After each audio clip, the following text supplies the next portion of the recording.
बड़ी ही शातिर है ये दुनिया, बड़ी ही शातिर है ये दुनिया, क्यों इस पे दिमाग और समय खर्चा करें। सोचा चलो आज थोड़ा सा बेजुबानों पे चर्चा करें। हेलो दोस्तों, सबसे पहले आप सभी को मेरा सादर प्रणाम। जय देवभूमि उत्तराखंड, जय हिंद, वंदे मातरम।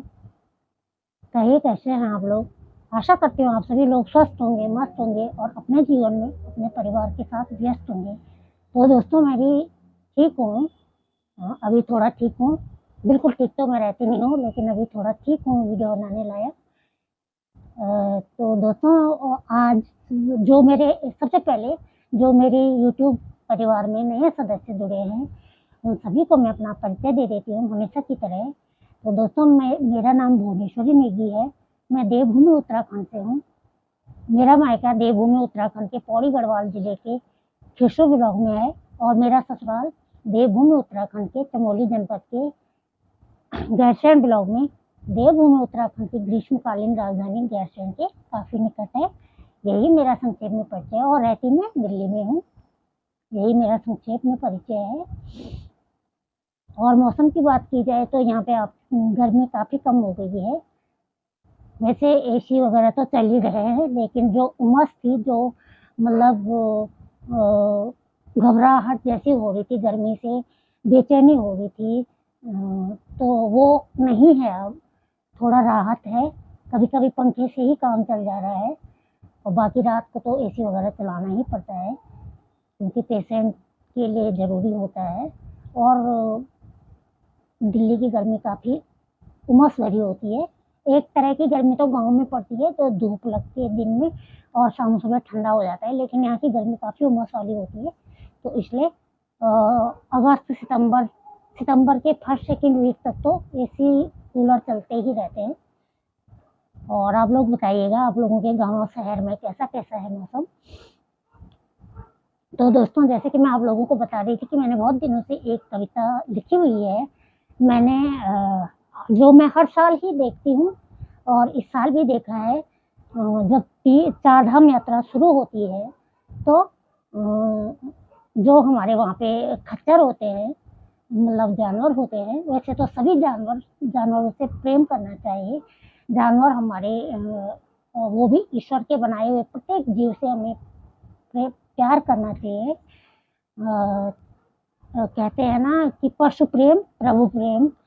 तो सभी जानवरों से, चाहे वो डॉग्स हो, स्ट्रीट डॉग जो गली में रहते हैं, चाहे कोई भी गाय भैंस कोई भी होता है, जो हमारे दूध भी नहीं देते या कुछ भी नहीं।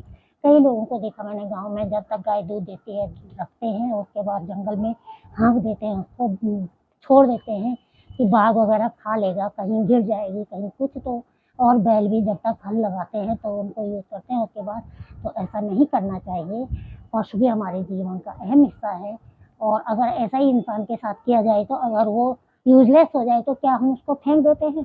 जब तक उसमें जान रहती है, यहाँ तक कि जब तक वो वेंटिलेटर पर भी जाता है, तब तक भी हम आस लगाए बैठे बैठे रहते हैं कि वो वापस आएगा। तो जानवर भी ऐसे होते हैं, उन्हें भी चाहिए होती है ऑक्सीजन की कमी, उनको भी होती है। जैसे इंसान चढ़ाई पे चढ़ता है तो ऑक्सीजन की कमी होती है, वैसे ही जानवरों को भी होती है। जैसे इंसान की कैपेसिटी होती है कि कितना भार उठा सकता है, वैसे जानवरों की भी होती है। ये नहीं कि वो खच्चर है तो उसे 1000 किलो लाद दो। या मैंने देखी थी एक वीडियो, वो कोई नेपाली था उनका ऑनर। तो वो उससे तीर्थ यात्री तो नहीं जा रहे थे, लेकिन उसने बहुत सारा, इतना सारा सामान लादा हुआ था। उसपे फेसबुक पे देखी थी मैंने, तो इतना सारा सामान लादा हुआ था। तो एक घोड़ा तो वहीं पे गिर गया था। घोड़ा नहीं, खच्चर होते हैं वो। घोड़ा तो मैदानी क्षेत्रों में होते हैं, पहाड़ों में खच्चर होते हैं। तो एक तो वहीं पे गिर पड़ा था और दम तोड़ा था, उसके इतने आंसू आ रहे थे। वो मर चुका था, जब उन्होंने चेक किया तो वो मर चुका था। और दूसरा वो दम तोड़ा था और बहुत ही ज्यादा रो रहा था, उसके आंखों से बहुत आंसू निकल रहे थे। तो आंसू ऐसे ही नहीं आते, इंसान के हों या जानवर के, जब शरीर दुखी होता है तभी आंसू आते हैं। तो मुझे तो ना सबसे ज्यादा गुस्सा उस वीडियो बनाने वाले को आए। वो उसको पूछ ही रहा है, उसके ऑनर को, कि तुम क्यों मार रहे हो इसको। तो वो बोल रहा है कि ये नाटक कर रहे हैं। तो वो जितना वीडियो बना रहा था तो उसको 2-4 थप्पड़ भी मार सकता था, उसको जानवर को बचा भी सकता था। लेकिन लोग आजकल क्या कर रहे हैं कि अपना नेम, फेम, वो पब्लिसिटी पाने के लिए वीडियो बनाना ज़्यादा ज़रूरी समझते हैं, किसी की जान बचाने के बजाय, और किसी के साथ दुराचार होते हुए देखते रहते हैं, वीडियो बनाते रहते हैं, किसी के साथ बुरा होते हुए देखते रहते हैं, वीडियो बनाते रहते हैं। लेकिन मेरी नज़रों में सबसे बुरा, सबसे दोषी तो वही होता है जो चुपचाप वीडियो बनाते हैं और डाल देते हैं अपने चैनलों पे, लेकिन आवाज़ नहीं उठाते हैं। वीडियो बनाना ज़रूरी नहीं है दोस्तों, जब तक हम वीडियो शूट करते हैं तब तक अगर हम उसको बोलें जो उसके साथ दुर्व्यवहार कर रहा है, तो उस किसी प्राणी की जान बच सकती है। तो मैंने वही देखा, मैं हर साल ही देखती हूँ, पिछले साल भी मैंने थोड़ा बहुत कहा था इससे। उस दिन मैंने 13 जून को डाला था, केदारनाथ आपदा की बरसी पे, तो 16 जून या 13 जून ऐसे, हाँ, उस दिन को डाला था। तो उस दिन मैंने थोड़ा ही बोला था, लेकिन इस बार भी मैंने देखा तो मुझे बहुत ही दया आती है, बहुत बुरा लगा। उसी से मन में जो भाव उठे, जो मेरा मन उसको देख के इतना वो कि बहुत ही ज़्यादा, वैसे मैंने उसमें कमेंट भी कर दिया था, सब कुछ कर दिया था, लेकिन फिर मैंने सोचा मैं कुछ लिख लूँ इस पे। तो मैंने उन मनोभावों को एक स्वरचित कविता के रूप में उतार करके एक कविता बनाई है, थोड़ी सी 4 लाइन की। तो वही मैं आज की वीडियो मेरी इसी पे आधारित है, वही मैं आप लोगों के सामने प्रस्तुत करना चाह रही हूँ।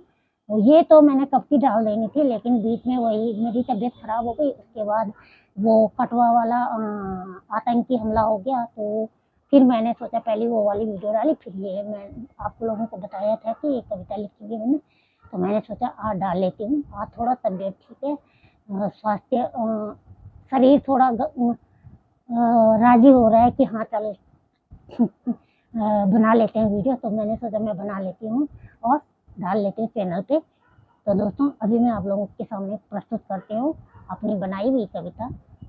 तो चलिए मैं आप लोगों को सुनाती हूँ कविता, जो मैंने वो दृश्य देख करके मेरे मन में भाव उठे, तो मैंने वो इस पे उतारे हैं और अपने चैनल पे वही डाली हूँ, अपने मन की कलम से जो मैंने लिखा है।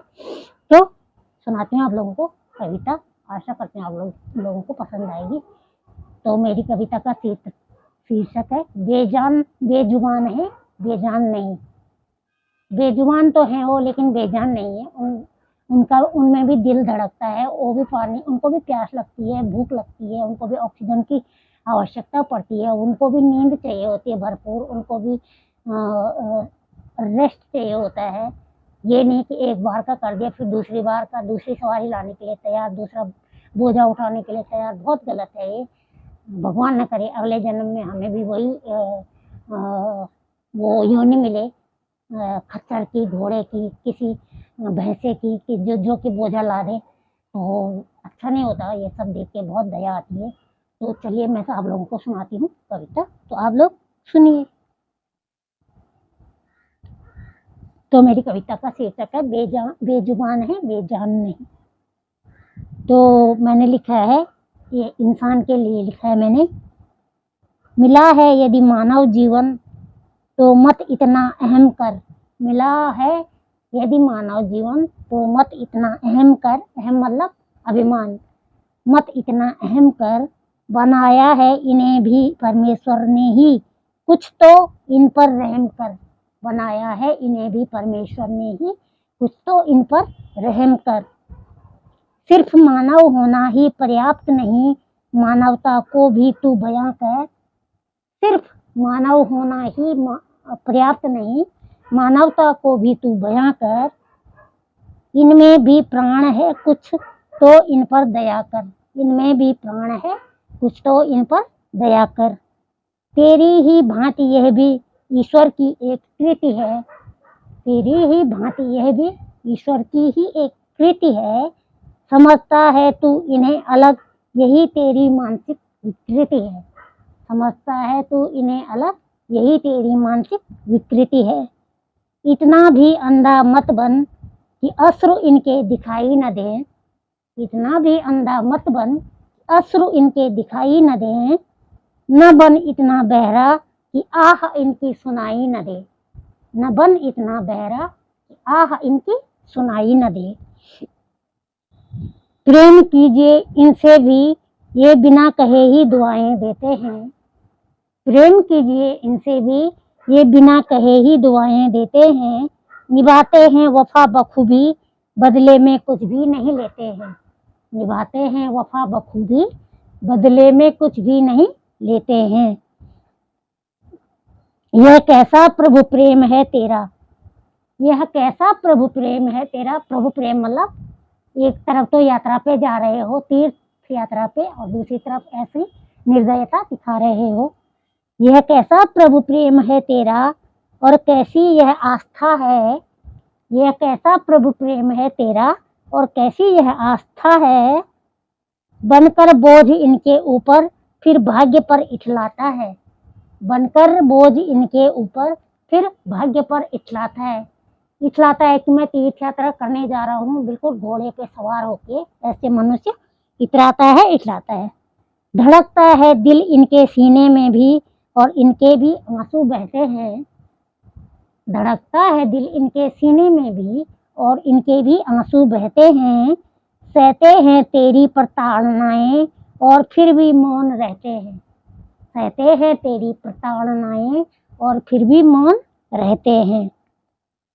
इंसान है तू तो इतना भी अनजान नहीं, इंसान है तू तो इतना भी अनजान नहीं। बेजुबान हैं ये बेचारे, लेकिन बेजान नहीं। बेजुबान हैं ये बेचारे, लेकिन बेजान नहीं। तो दोस्तों ये थी मेरी कविता। लिखने के लिए तो बहुत, ये देखो मैंने लिखी है, और नीचे से लिखी है स्वरचित कविता भुवनेश्वरी नेगी। मैं इसे अपनी कम्युनिटी पोस्ट में भी शेयर करूँगी। हो सकता है आप लोगों को वीडियो में साफ साफ जूम करके दिखाई ना दे, पढ़ा ना जा सके, तो मैं इसको कम्युनिटी पोस्ट में भी डालूंगी, तो आप वहाँ से पढ़ सकते हैं ठीक से। तो ये थी मेरी कविता बेजुबानों पे, मतलब खास करके जो तीर्थ यात्रा पे, चाहे चार धाम यात्रा, उत्तराखंड की चार धाम यात्रा हो, चाहे अमरनाथ यात्रा, वैष्णो देवी यात्रा, या कहीं पे भी खच्चरों के साथ, घोड़ों के साथ, कोई गधे वगैरह जो भी है, उनके साथ इतनी दुर्व्यवहार होता है, इतनी बेरहमी से उनका मतलब इस्तेमाल किया जाता है, बहुत दया आती है। पशु भी हमारे जीवन का एक हिस्सा है, ये हमारे पारिस्थितिक तंत्र का, इकोसिस्टम का एक हिस्सा है, उनका होना भी जरूरी है। अगर पशु पेड़ पौधे ये सब हैं, तो हम भी हैं, मानव जीवन भी है। अगर वो नहीं है तो मानव जीवन भी खतरे में आता है। वो भी हमारे इकोसिस्टम का अहम हिस्सा है, और उनमें भी प्राण होता है, वो भी सांस लेते हैं, उनमें भी दिल धड़कता है, वो भी रोते हैं, वो भी खुश होते हैं जब हम उन्हें प्यार करते हैं। उनको भी रेस्ट चाहिए होता है, आराम चाहिए होता है, नींद चाहिए होती है, खाना चाहिए होता है। तो मानव हो तो मानव, मतलब मानव नहीं बोलेंगे इसको, आदमी बोलेंगे। मानव तो वो होता है जिसमें मानवता होती है। इंसान होने के लिए इंसानियत को होना बहुत ज़रूरी है। तो आप लोग भी इस पे देख सकते हैं, कई वीडियो डली रहती हैं, कई न्यूज़ चैनलों पे, कई उस पे कि कितने घोड़ों ने दम तोड़ दिया, इतने घोड़ों ने दम तोड़ दिया। क्या ऐसा बिल्कुल नहीं होना चाहिए। जैसे हम लोगों को, हम तो उन घोड़ों पे ही मनुष्य घोड़ों पे ही चढ़ के भी जाता है, फिर भी ऊपर जैसे जैसे ऊपर चढ़ते हैं, तो जितनी ऊंचाई में हाइट में चढ़ते जाते हैं, ऑक्सीजन की कमी होती जाती है, उतने में परेशान हो जाते हैं। तो वो लोग, वो बेचारे तो बोझा लेके जा रहे हैं, तो कुछ तो उन पर रहम करना चाहिए। और इसमें सबसे बड़ा दोषी होता है वो एनिमल ऑनर, उनका जो ऑनर होता है, वो जो उनका मालिक होता है, उसे अपने पैसे कमाने की पड़ी होती है, और उन जानवरों पे बिल्कुल भी दया नहीं करता है। आप लोग भी पशुओं से प्रेम कीजिए। कहीं पे कोई बासी रोटी, चावल या कुछ भी घर में खाना बचा होता है, हम तो यही करते हैं। जब बचा होता है तो जमा कर, मतलब जैसे रात का बच गया तो सुबह जैसे कहीं चले गए ऐसे टहलने के लिए, तो कहीं पे गायें जमा रहती हैं, कहीं पे कबूतर बैठे रहते हैं, कहीं पे स्ट्रीट डॉग होते हैं, कहीं पे। वैसे दिल्ली के डॉग तो ऐसे खाते हैं नहीं, रोटी वोटी फेंक दो तो नहीं खाते हैं। हाँ, तो कभी जैसे दूध वगैरह दे दिया, कभी कुछ बिस्किट ही दे दिया, जो हमने कूड़े में फेंकना है, किसी के भूखे के पेट में चला जाए तो क्या बुरा है। तो आप लोग भी पशुओं से प्रेम कीजिए। गर्मियों में पक्षियों को भी प्यास लगती है, पानी रखिए, दाना रखिए, जितना भी हो सके। ये ज़रूरी नहीं है कि दिखावा कीजिए और रखना ही रखना है। मतलब मानव हैं तो थोड़ा बहुत भगवान ने सबसे ज़्यादा वो प्रतिभा मानव को ही दी है कि वो अपने हाथों से कमा के खा सकता है और दूसरों को भी खिला सकता है। तो आप लोग भी मानव होने का की मिसाल दीजिए। और अगर हम सक्षम हैं ये सब करने के लिए तो कर सकते हैं। वो भी तो इंसान है जिन्होंने शेल्टर होम खोल रखे हैं, फार्म हाउस खोल रखे हैं पशुओं की सुरक्षा के लिए। आवारा, बीमार और ऐसे पशुओं की घायल वो पशु पक्षी होते हैं उनको रखते हैं, उनका इलाज कराते हैं, सब कुछ उन्हीं पे खर्चा करते हैं। किसी ने हॉस्पिटल खोल रखे हैं, तो वो भी इंसान ही है और ये भी इंसान ही है। क्या करना है ऐसा करके, ऐसी यात्रा करके क्या फ़ायदा। तभी जाइए यात्रा में जब आप लोग यात्रा में जाने लायक हो, आप सक्षम हो, आप अपने आप को, अपने शरीर को सक्षम समझें कि हाँ मैं चल सकता हूँ। चलो जो वृद्ध लोग हैं उनको तो कोई बात नहीं है, और यात्रा वृद्धावस्था में ही होती है और उनको तो कोई बात नहीं, उन्हीं उनके इस्तेमाल के लिए तो होता ही है। और अब तो हेली जो जिनको भगवान ने सब कुछ दे रखा है, हेलीकॉप्टर सुविधाएं हैं। लेकिन जो गरीब लोग हैं, जो वैसे हैं और वो तीर्थ यात्रा करना चाहते हैं, तो वृद्ध लोग हैं जो चल नहीं पा रहे हैं, वो नहीं पा रहे, तो वो तो जाएंगे ही। लेकिन जो यंग हैं वो हैं और वो अपने शौक के लिए इन खच्चरों पे बैठ के जा रहे हैं, तो ये बहुत ही अच्छी बात नहीं है बिल्कुल भी। ऊपर वाला सब देख रहा है, और जिसकी तीर्थ यात्रा के लिए, जिसके दर्शन करने के लिए आप जा रहे हो, वही देवाधिदेव महादेव वो देख रहे हैं कि आप किस तरह से तीर्थ यात्रा करने के लिए जा रहे हो, शौक से जा रहे हो या सचमुच तीर्थ यात्री बन के जा रहे हो। तो उस तीर्थ स्थल को पर्यटक स्थल ना बनाएं आप लोग। और बस इतना ही कहना चाहूँगी। तो आज के लिए इतना ही था। कब से मेरे पास ये कविता पड़ी हुई थी, तो मैंने सोचा आज यही डाल देती हूँ। बहुत 3-4 दिन से डाली नहीं, 4-5 दिन से वीडियो मन भी नहीं कर रहा था, कभी तबीयत ठीक नहीं, कभी कुछ नहीं, कभी इच्छा ही नहीं करती है। तो जिससे बढ़िया, जिससे इंसानों के पीछे दिमाग खराब करना है, कंट्रोवर्सी, एक बोला मैं अच्छा, दूसरा बोला तू खराब, तीसरा बोला तो खराब, इससे बढ़िया बेजुबानों पे बोलो। और उन पे मैंने सोचा आज 2 लाइन लिख देती हूँ। तो आप लोगों को कैसी लगी मेरी कविता आप लोग ज़रूर लिखिएगा। यदि आपको पसंद आई तो वीडियो पे लाइक ज़रूर कीजिएगा और कमेंट्स करके अपनी प्रतिक्रिया ज़रूर दीजिएगा। और जो मेरे नए व्यूअर्स हैं, मतलब जो मेरी वीडियोस देखते हैं लेकिन उन्होंने अभी तक मेरा चैनल सब्सक्राइब नहीं किया है, तो प्लीज़ चैनल को सब्सक्राइब कीजिएगा। इसी तरह की वीडियोस देखने के लिए, मेरी कविताएँ देखने के लिए, मैं कैसा गाती हूँ, कैसा लिखती हूँ, कैसा बोलती हूँ, कैसे मेरे विचार है, क्या है। तो आप लोग ज़रूर चैनल को सब्सक्राइब कीजिएगा। और सब्सक्राइब करने के बाद बेल आइकन ज़रूर दबाइएगा। बेल आइकन दबाने के बाद ऑल वाला ऑप्शन क्लिक कीजिएगा, जिससे कि मैं अपने चैनल पर कोई भी नई वीडियो अपलोड करूँ तो वीडियो अपलोड होते ही आपके मोबाइल की स्क्रीन पे नोटिफिकेशन आ जाए और आप मेरी वीडियो सबसे पहले देखें। तो आज के लिए इतना ही था। फिर मिलती हूँ आपको एक नई वीडियो में कुछ नया लेके, एक नए उमंग के साथ, एक नए उत्साह के साथ, एक नई एनर्जी के साथ। तब तक आप सभी लोग स्वस्थ रहिए, मस्त रहिए, हंसते रहिए, मुस्कुराते रहिए, गुनगुनाते रहिए, खुश रहिए और दूसरों को खुश रखिए। ईश्वर के बनाए हर जीव से प्रेम कीजिए, हर जीव पे दया कीजिए, पशुओं से प्रेम कीजिए। पशु प्रेम ही प्रभु प्रेम है। और तो और आप लोगों का बहुत बहुत धन्यवाद अपने अच्छे अच्छे कमेंट के द्वारा मेरा उत्साहवर्धन करने के लिए, मुझे प्रोत्साहित करने के लिए। ऐसे ही अपना प्यार और समर्थन बनाए रखिएगा, अपना प्रोत्साहन बनाए रखिएगा। तो आज के लिए इतना ही। जय देव भूमि उत्तराखंड, जय हिंद, वंदे मातरम। आप सभी को मेरा सादर प्रणाम।